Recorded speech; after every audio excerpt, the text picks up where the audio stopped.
월세로 가자. 전세는 불안하잖아. 그래? 한번 생각해보자. 그거 아시나요? 요즘 전세 사기가 무서워서 월세로 가는 사람이 많습니다. 저도 그랬습니다. 월세가 안전하다고 믿었습니다. 그런데 월세 사기가 있을 줄은 꿈에도 몰랐습니다. 35년 수산물 장사를 접고 손에 쥔 7억, 오피스텔 4채를 사서 월세 수입으로 노후를 보내려 했습니다. 첫 번째는 잘 됐습니다. 두 번째부터 바닥이 꺼졌습니다. 직거래 앱에서 시세 절반짜리 매물을 발견하고 비밀번호를 받아 직접 보고 등기부등본과 신분증까지 대조한 뒤 3억 2천만 원을 3건에 나눠 입금했습니다. 나흘 뒤 전화기는 꺼지고 채팅은 삭제되고 계정은 흔적도 없이 사라졌습니다. 위조 서류에 속은 겁니다. 비밀번호 하나로 집주인을 사칭한 조직 사기. 3억 2천이 대포 통장을 타고 몇 초 만에 증발했습니다. 그것도 모자라서 제 큰아들까지 같은 조직에 당해서 2천만 원을 더 날렸습니다. 아버지와 아들이 같은 사기꾼한테 2번 뜯긴 겁니다. 남은 건 오피스텔 한 채 월세 80만 원. 그 돈으로 혼자 한 달을 버팁니다. 여러분, 이 이야기를 넘기시려거든 딱 한 가지만 생각하십시오. 내 자녀가, 내 배우자가 내가 직거래 앱을 쓰고 있지는 않은지 끝까지 들으시고 주변 분들께 꼭 알려주십시오. 당신의 작은 공유가 누군가의 3억을 지킬 수 있습니다. 소래포구 새벽 3시. 저는 인천 소래포구에서 수산물 도매를 했습니다. 화로 유통, 광어, 우럭, 농어, 도미, 산 물고기를 횟집으로 넘기는 일입니다. 25에 시작했습니다. 아버지가 하시던 걸 물려받은 겁니다. 아버지도 소래포구에서 평생 생선 장사를 하셨습니다. 저는 태어날 때부터 비린내를 맡고 자란 사람입니다. 새벽 3시에 일어났습니다. 35년 동안 하루도 안 빠지고 알람이 필요 없었습니다. 눈이 저절로 떠집니다. 35년을 그렇게 살면 몸에 시계가 박히는 겁니다. 세수하고 방수 앞치마를 두르고 장화를 신으면 아직 바깥은 칠흑 같은 어둠입니다. 겨울 새벽 인천 바닷바람은 뼈를 깎습니다. 귀가 떨어져 나갈 것 같은 바람을 맞으며 폭우로 걸어가면 이미 경매장에 불이 켜져 있었습니다. 트럭에서 스티로폼 박스가 쏟아져 나오고 뻥뻥하는 경적 소리, 아저씨들이 고함치는 소리. 그 소란 속에서 하루가 시작됐습니다. 손이 갈라졌습니다. 수산물 장사꾼의 손은 다 비슷합니다. 얼음물에 하루 종일 담그고 있으니까 손가락이 붓고 갈라지고 겨울이면 동상에 걸려서 손등이 퉁퉁 부었습니다. 장갑을 끼면 물고기를 잡을 수가 없습니다. 화로는 맨손으로 잡아야 합니다. 미끄러운 광어를 두 손으로 낚아채서 물통에 옮기는데 지느러미에 손을 긁혀서 피가 나는 건 일상이었습니다. 소독할 시간이 없으니까 그냥 물로 씻고 다시 잡았습니다. 상처 위에 소금물이 스미면 찌릿한 통증이 올라왔는데 그 통증에도 35년을 살다 보니까 익숙해졌습니다. 사업이 커진 건 40대였습니다. 화로 운반 트럭을 3대로 늘렸습니다. 냉장 탱크가 달린 5톤 트럭. 새벽에 소래포구에서 물고기를 싣고 서울, 경기, 충남 횟집으로 배달했습니다. 직원이 8명까지 늘었습니다. 기사 4명, 포구에서 물건 고르는 선별원 2명, 격리 하나, 저까지 합치면 9명이 먹고 사는 가게였습니다. 한 달에 순수익이 1,500에서 2,000 사이였습니다. 많이 벌 때는 2,500까지 찍힌 적도 있습니다. 음식점 장사가 잘 되는 시기에는 물고기 주문이 폭주했습니다. 명절 전에는 전화기가 쉴 새 없이 울렸습니다. 돈이 쏟아져 들어오는 시기였습니다.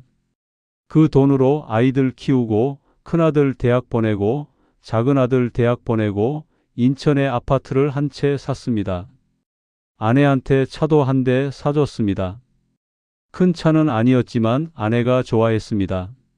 우리가 차까지 사는 날이 올 줄 몰랐다. 아내가 그렇게 말하며 웃던 얼굴이 아직도 눈에 선합니다. 그런데 50대 후반부터 장사가 기울기 시작했습니다. 대형 수산물 유통업체가 들어오면서 소규모 도매상은 설 자리가 없어졌습니다. 대기업이 산지에서 직접 매입해서 프랜차이즈 횟집에 공급하니까 우리 같은 포구 도매상은 가격으로 이길 수가 없었습니다. 거래처가 하나둘 끊겼습니다. 사장님, 죄송한데 이번 달부터 본사에서 직배송 들어와서요.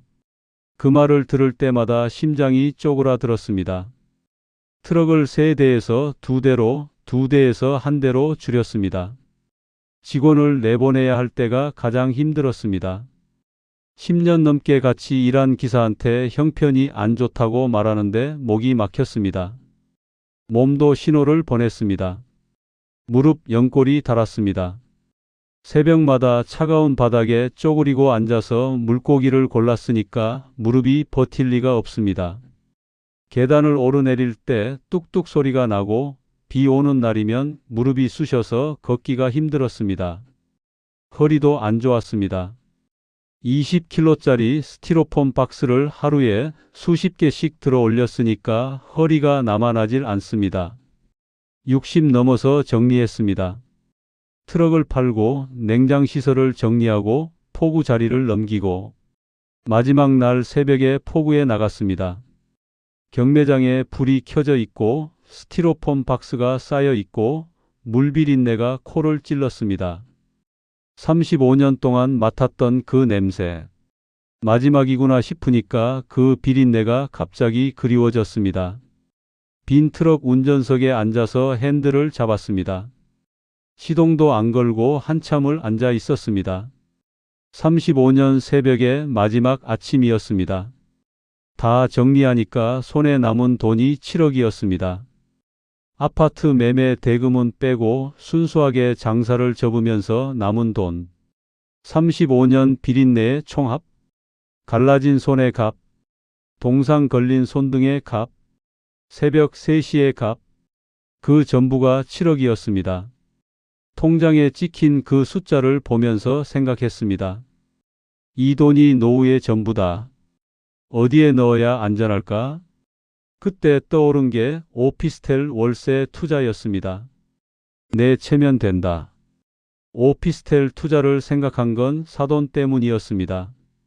작은 아들이 결혼을 했는데 사돈 어른이 인천에서 오피스텔 3채를 가지고 있었습니다. 며느리 아버지. 결혼식 뒤풀이에서 소주를 마시다가 나온 이야기였습니다. 사돈, 나는 오피스텔 월세로 먹고 삽니다. 매달 250 들어와요. 손가락 하나 까딱 안 해도. 소주잔을 기울이면서 한 말인데 그 한마디가 귀에 박혔습니다. 매달 250, 새벽 3시에 안 일어나도, 포구에 안 나가도, 얼음물에 손을 안 담가도, 그냥 앉아 있으면 통장에 돈이 찍힌다. 전세 사기가 걸렸습니다. 뉴스마다 전세 사기 이야기가 쏟아지던 시기였습니다. 빌라왕, 깡통 전세, 보증금 수백억 증발. 아내가 텔레비전을 보면서 혀를 찼습니다. 저런 나쁜 놈들. 사람 인생을 뭘로 보고. 저도 같은 생각이었습니다. 전세는 위험하다. 절대 전세는 안 받는다. 월세만 받겠다. 보증금을 적게 잡으면 리스크가 적다고 판단한 겁니다. 유튜브로 공부를 시작했습니다. 휴대폰 화면이 작아서 돋보기 안경을 쓰고 들여다봤습니다. 오피스텔 투자 왕초보, 월세 수익률 공식, 공실 없는 입지 고르기. 밤마다 아내 옆에서 이어폰 끼고 새벽까지 봤습니다. 수익률, 취득세, 관리비, 대출 레버리지. 35년 동안 물고기 시세만 봤던 사람이 부동산 용어를 외우고 있었습니다. 계산을 했습니다. 7억이면 한 채에 1억 5천에서 2억 사이짜리를 4채 살 수 있습니다. 부대 비용 빼면 빠듯하지만 가능했습니다. 4채에서 월세가 합계 300만 원 가까이 나올 수 있다는 결론이 나왔습니다. 거기에 국민연금 합치면 350, 포구에서 가장 잘 나가던 시절 수입과 비슷했습니다. 일 안 하고 350이면 노후는 완벽하다. 아내한테 말했습니다. 여보, 오피스텔 4채를 사려고 한다. 아내가 손사래를 쳤습니다. 7억을 전부? 위험하지 않아? 제가 종이에 적어놓은 계산표를 보여줬습니다. 오피스텔 1, 2, 3, 4. 월세 80, 80, 70, 70. 합계 300. 은행 이자가 얼마야? 이걸 봐. 매달 300이 들어온다고. 아내가 한참 들여다보더니 말했습니다. 꼭 전문가한테 맡겨. 직접 하지 말고. 우리가 뭘 안다고. 저는 고개를 끄덕였습니다. 그럼 당연하지. 그 약속을 첫 번째 한 채에서만 지켰습니다. 첫 번째 오피스텔은 정석으로 샀습니다. 인천 송도 신도시. 역세권 신축 오피스텔 1억 9천만 원. 공인중개사를 통해서 매물을 보고 등기부등본을 확인하고 집주인을 직접 만나서 계약서를 썼습니다. 잔금을 치르고 등기를 이전하고 세입자도 한 달 안에 들어왔습니다. 보증금 1,000만 원에 월세 80만 원. 첫 달 월세가 통장에 찍혔을 때 속으로 쾌재를 불렀습니다. 80만 원. 물고기를 안 만져도 새벽에 안 일어나도 얼음물에 손을 안 담가도 돈이 들어오는 겁니다. 아내한테 화면을 보여줬습니다. 봐, 80만 원. 아내도 웃었습니다. 그 웃음이 독이 될 줄은 몰랐습니다. 3채만 더 사면 끝이다. 그 욕심이 머릿속을 채우기 시작했습니다. 방값의 함정. 나머지 3채를 사야 했습니다. 잔금이 5억 1천만 원 남아 있었습니다. 그런데 첫 번째 계약에서 부대 비용이 꽤 나갔습니다. 중개 수수료만 100만 원 가까이. 취등록세, 법무사 비용까지 합치면 한 건에 500만 원 이상이 빠졌습니다. 3건이면 1,500. 5억 1천만에서 1,500이 빠지면 세 채가 빠듯해집니다. 큰아들이 말했습니다. 큰아들은 서울에서 IT 회사를 다니고 있었습니다.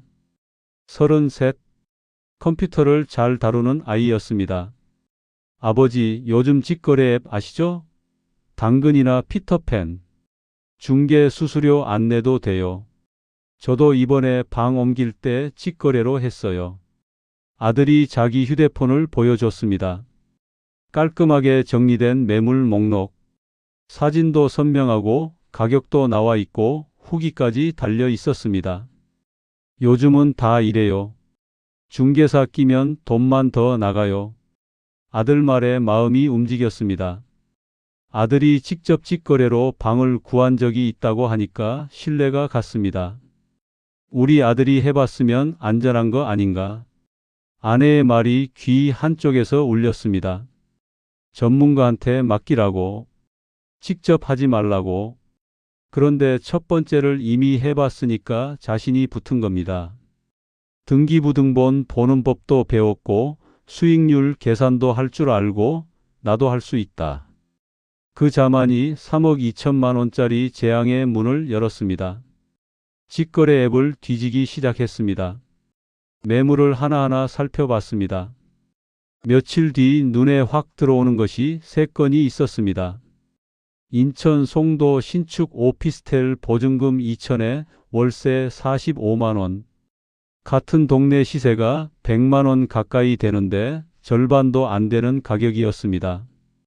인천 부평 역세권 오피스텔 보증금 2천에 월세 40만 원. 역시 시세의 절반이야. 서울 구로 신축 오피스텔 보증금 2천에 월세 50만 원. 구로 시세가 120만 원인데 반토막 가격이었습니다. 세 건 다 시세의 반값이었습니다. 솔직히 이상하다고 생각했습니다. 이렇게 싼 매물이 세 개나 동시에? 그런데 세 개가 전부 다른 아이디에서 올라와 있었습니다. 올린 시기도 다르고 글 스타일도 달랐습니다. 같은 사람이 올린 것 같지 않았습니다. 그래서 안심한 겁니다. 세 명의 다른 집주인이 각각 급하게 내놓은 거겠지. 이혼이라든가 해외 이민이라든가 급전이 필요한 사정이 있겠지. 그 합리화가 의심을 눌러버렸습니다. 나중에 알게 된 사실이지만 세 개 아이디 모두 같은 조직이 운영한 계정이었습니다. 세 곳 다 직접 갔습니다. 비밀번호를 받아서 문을 열고 들어갔습니다. 송도 오피스텔. 새집 냄새. 창밖으로 센트럴파크 호수가 내려다 보였습니다. 풀옵션에 깨끗하고 사진과 토시 하나 안 다르게 똑같았습니다. 부평 오피스텔. 역에서 도보 3분. 소형이지만 알차게 꾸며져 있었습니다. 구로 오피스텔. 서울인데 이 가격이라니 믿기지 않을 정도였습니다. 세 곳 모두 진짜 존재하는 방이었습니다. 방은 진짜인데 집주인이 가짜라는 것, 그 한 가지 사실을 몰라서 3억 2천만 원이 날아간 겁니다. 완벽한 서류. 세 곳 모두 계약하겠다고 연락했습니다. 세 명 모두 같은 말을 했습니다. 전자계약으로 하시죠. 국토부 인증 시스템입니다. 안전합니다. 셋 다 같은 대사를 하는데도 의심을 못한 겁니다. 지금 생각하면 미친 일이지만 그때는 그게 표준적인 절차라고 생각했습니다. 첫 번째 오피스텔을 중개사 통해서 할 때 전자계약이라는 말을 들은 적이 있었거든요. 그래서 두 번째부터도 전자계약이 당연한 줄 알았습니다. 진짜 국토부 전자계약은 공인중개사를 통해서만 가능하다는 것을 그때는 몰랐습니다. 등기부등본이 왔습니다. 세 건 전부 갑구를 받습니다. 소유자 이름, 주소, 취득일, 을구를 받습니다. 근저당 금액. 유튜브에서 외운 공식대로 보증금과 근저당 합계가 시세의 70%를 넘지 않는지 계산했습니다. 세 건 다 안전 범위였습니다. 신분증 사진도 왔습니다. 주민등록증. 세 명 다 이름, 주소, 주민번호가 등기부등본과 일치했습니다. 꼼꼼하게 대조했습니다. 세 건을 나란히 놓고 비교했습니다. 허점이 안 보였습니다. 전부 위조였습니다. 세 건 모두 등기부등본도 신분증도 한 장 한 장이 전문가도 구별 못할 수준으로 만들어진 가짜였습니다. 제가 1시간씩 들여다봤어도 안 보이는 건 안 보입니다. 인쇄 품질이 진짜 관공서 서류와 동일했으니까요. 제가 해야 했던 건 단순했습니다. 대법원 인터넷 등기소에서 1,000원짜리 등기부등본을 직접 떼보는 것. 세 건이면 3,000원. 3,000원을 안 써서 3억 2천만 원을 날렸습니다. 그리고 집주인을 한 번도 안 만났습니다. 세 명 모두 출장 중, 해외 체류 중, 개인 사정으로 대면이 어렵다고 했습니다. 첫 번째 오피스텔을 살 때는 집주인과 악수를 했습니다. 두 번째부터는 그 과정을 통째로 건너뛴 겁니다. 얼굴도 모르는 세 사람에게 3억 2천만 원을 보낸 겁니다. 송도 1억 2천만 원, 부평 1억, 구로 1억, 사흘에 걸쳐 세 번의 이체, 합쳐서 3억 2천만 원. 이체를 마치고 계산기를 두드렸습니다. 오피스텔 4채 완성. 월세 합계 295만 원. 국민연금 합치면 350은 넘는다. 포구에서 가장 잘 나가던 시절보다 낫다. 새벽 3시에 안 일어나도 되는데 350이라니. 아내한테 여행이라도 보내줘야겠다. 제주도. 아내가 한번 가보고 싶다고 했었다. 그 계산이 나흘 뒤에 제가 됐습니다. 마이너스 마이너스 마이너스 해시태그 제5장 나흘 뒤 입금하고 나흘이 지났습니다. 세입자를 구하려고 송도 쪽에 먼저 전화를 걸었습니다. 신호음이 한 번 가다가 뚝 꺼져 있었습니다. 두 번째, 세 번째, 전부 꺼져 있었습니다. 부평에도 걸었습니다. 꺼짐. 구로에도 걸었습니다. 꺼짐. 3명 전부 전화가 안 됐습니다. 문자를 보냈습니다. 3명에게 전부 답이 없었습니다. 직거래 앱에 들어가 봤습니다. 3개 매물이 전부 사라져 있었습니다. 3개의 아이디를 검색했습니다. 존재하지 않는 사용자입니다. 3번 연속으로 같은 문구가 떴습니다. 세 번째 화면을 봤을 때 휴대폰을 든 손에서 힘이 빠졌습니다. 바닥에 떨어뜨렸습니다. 화면이 깨졌습니다. 그 깨진 화면 위에 존재하지 않는 사용자입니다가 금, 간, 유리 사이로 보였습니다. 다리가 풀려서 현관 앞에 주저앉았습니다. 아내가 달려왔습니다. 왜 그래? 어디 아파? 저는 대답을 못했습니다. 말이 안 나왔습니다. 입을 벌리는데 소리가 안 나왔습니다. 아내가 제 어깨를 흔들었습니다. 여보, 왜 그래? 말을 해. 한참 뒤에야 겨우 한마디가 나왔습니다. 사기 당한 것 같아. 송도 오피스텔 건물로 갔습니다. 관리실에서 물었습니다.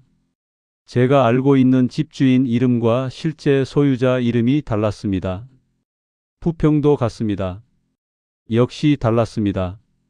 구로도 갔습니다. 역시.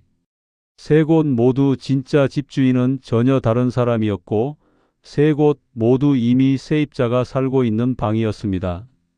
인천 남동경찰서에 신고했습니다. 형사가 제 이야기를 듣고 긴 한숨을 내쉬었습니다. 어르신, 같은 수법 피해자가 벌써 100명이 넘습니다. 100명. 숫자가 귀에 안 들어왔습니다. 총 피해액이 현재까지 확인된 것만 10억이 넘습니다. 10억. 제 3억 2천이 그 10억의 일부라는 뜻이었습니다. 형사가 수법을 설명해 줬습니다. 텔레그램 기반 조직범죄. 총책 아래에 비밀번호를 수집하는 관리책, 방에 침투해서 사진을 찍고 매물을 올리는 행동책, 피해자를 응대하는 통화책까지 역할이 세분화돼 있었습니다. 관리책이 공실 오피스텔 정보를 수집합니다. 진짜 집주인에게 방 보고 싶다고 전화해서 비밀번호를 빼냅니다. 행동책이 몰래 들어가 사진을 찍고 허위 매물을 올립니다. 시세의 절반 가격으로 피해자가 돈을 보내면 대포 통장으로 즉시 빼돌리고 디지털 화폐로 세탁합니다. 추적 불가. 형사가 말했습니다. 행동책 3명을 구속했습니다. 그런데 총책은 해외에 있는 것으로 추정되고 있고 돈은 솔직히 회수가 어렵습니다. 회수가 어렵다. 그 5글자가 사형 선고처럼 들렸습니다. 아들까지. 경찰서에서 나와서 아내한테 말했습니다. 전부 3억 2천이 사라졌다고. 아내 반응은 예상보다 조용했습니다. 한참 동안 아무 말이 없었습니다. 그러다가 낮고 떨리는 목소리로 말했습니다. 내가 뭐라고 했어? 전문가한테 맡기라고 했잖아. 직접 하지 말라고 했잖아. 당신이 뭐라고 했어? 알았어. 맨날 알았다고만 하고 맨날 제멋대로 하잖아.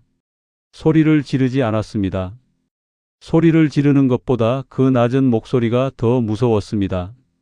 큰아들한테 전화했습니다. 사실대로 말했습니다. 큰아들이 한참 말이 없었습니다. 그러다가 말했습니다. 아버지, 그 직거래 앱 제가 알려드렸잖아요. 목소리가 갈라지고 있었습니다. 제가 직거래로 하라고 했잖아요. 급하게 말했습니다. 아니다. 결정은 내가 했다. 너는 잘못 없다. 그런데 일주일 뒤에 큰아들한테 전화가 왔습니다. 전화를 안 받던 아들이 먼저 전화를 했습니다. 아버지, 저도 당했어요. 심장이 멈추는 것 같았습니다. 뭐?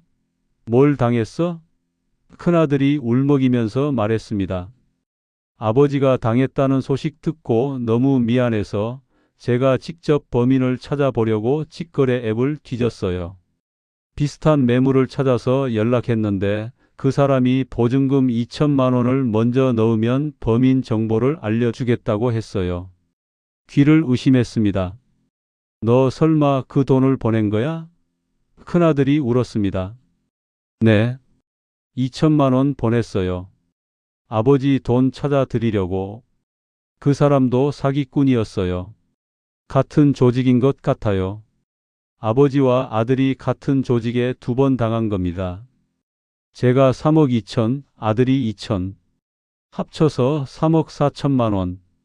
한 가족이 한 조직에 3억 4천을 뜯긴 겁니다. 아들이 전화기 너머로 흐느꼈습니다. 아버지, 죄송해요.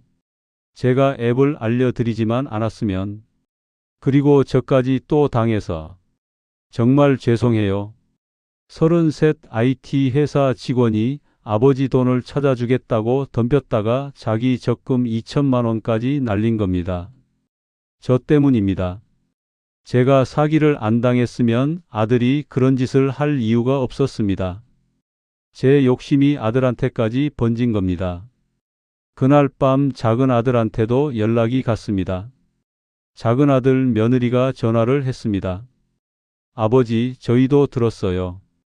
큰오빠도 당했다면서요? 목소리에 분노가 섞여 있었습니다. 어머니가 지금 많이 힘들어 하세요. 저희 집에 오시겠다고 하시는데 좀 모시고 있을게요. 그 말은 아내가 집을 나가겠다는 뜻이었습니다. 아내가 짐을 쌌습니다. 캐리어가 아니라 이삿짐에 가까웠습니다. 옷, 이불, 세면도구, 약통. 박스 2개를 택배로 보내고 캐리어 하나를 끌고 현관에 섰습니다. 뒤돌아보지 않았습니다. 이혼은 아직 안 할게. 생각 좀 할 시간을 줘. 현관문이 닫혔습니다.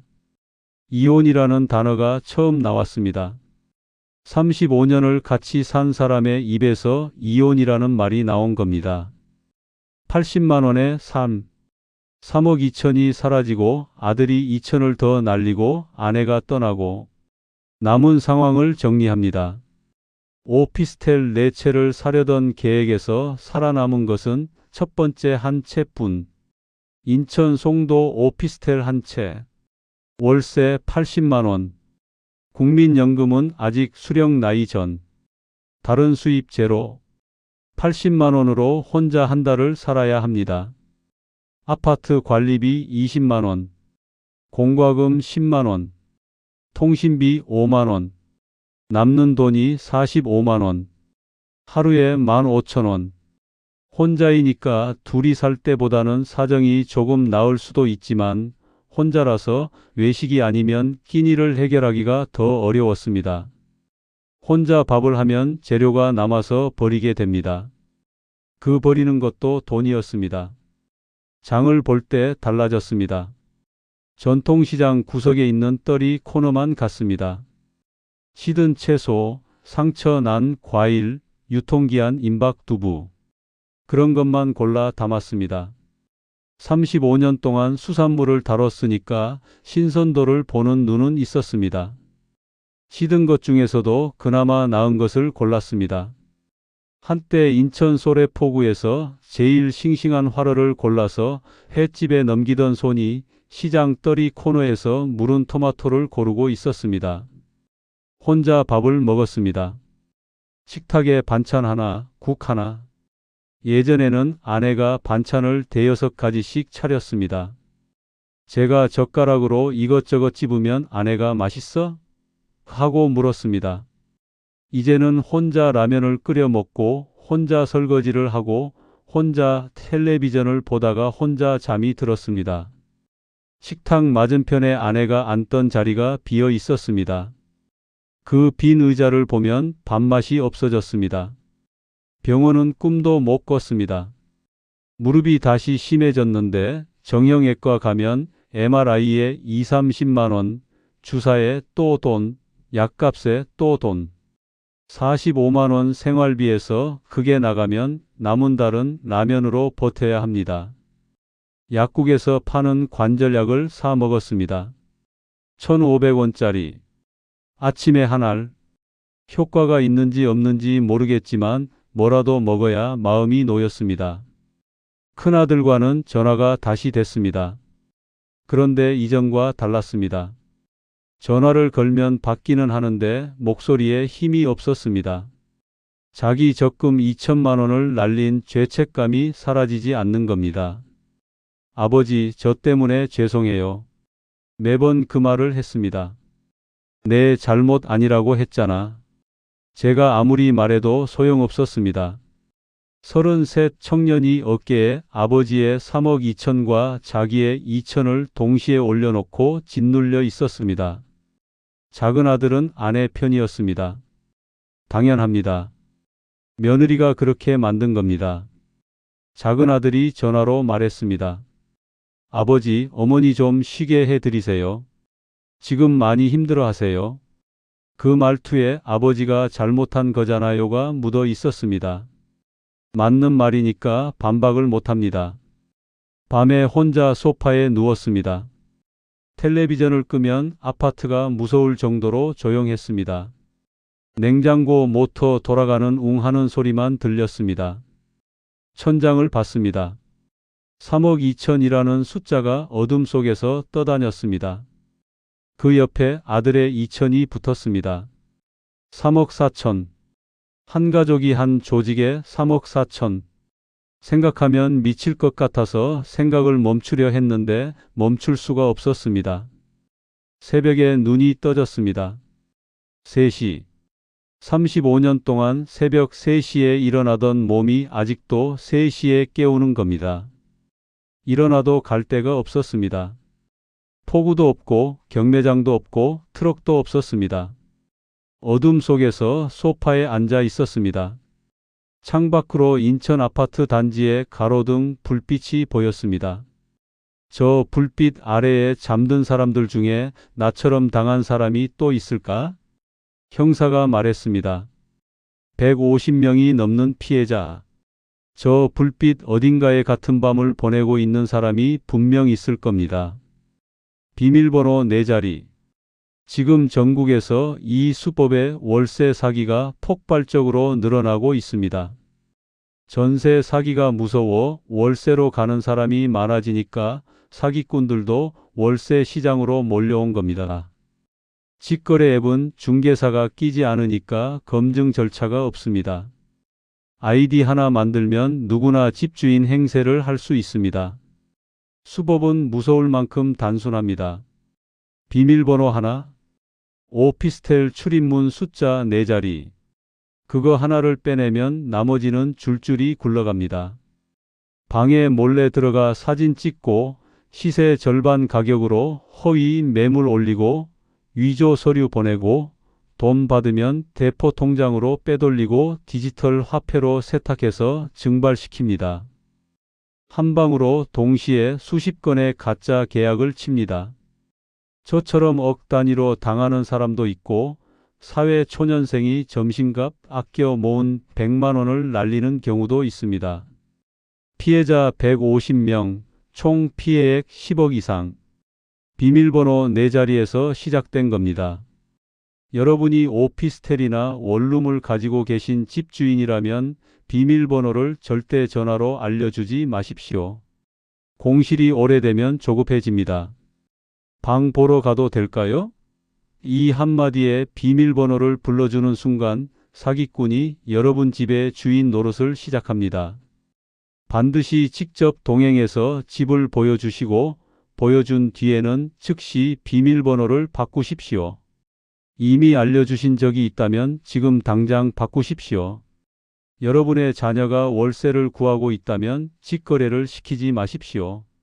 중개 수수료가 아깝다는 생각이 보증금을 통째로 날리는 결과를 만듭니다.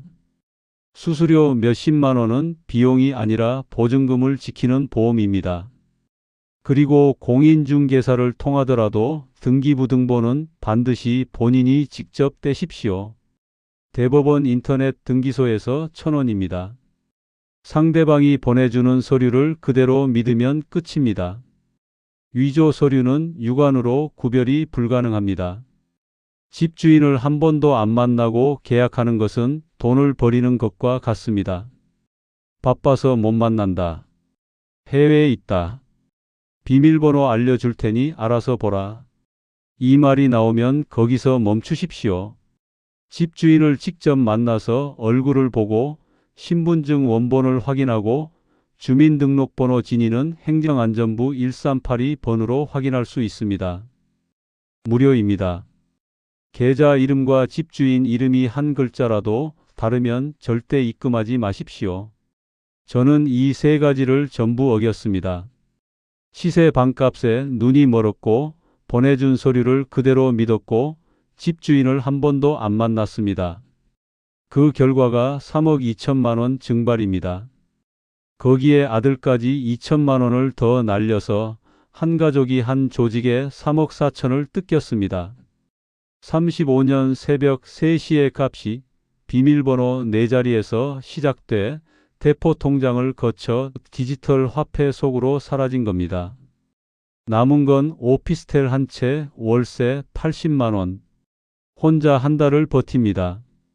아내는 작은 아들 집에 가 있고 큰아들은 자책에 시달리고 저는 새벽 3시에 눈이 떠져도 갈 데가 없는 사람이 됐습니다.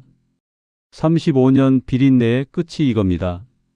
이 이야기를 하는 이유는 하나입니다. 여러분은 저처럼 당하지 마십시오. 직거래 앱에 시세 절반짜리 매물이 뜨면 그건 미끼입니다.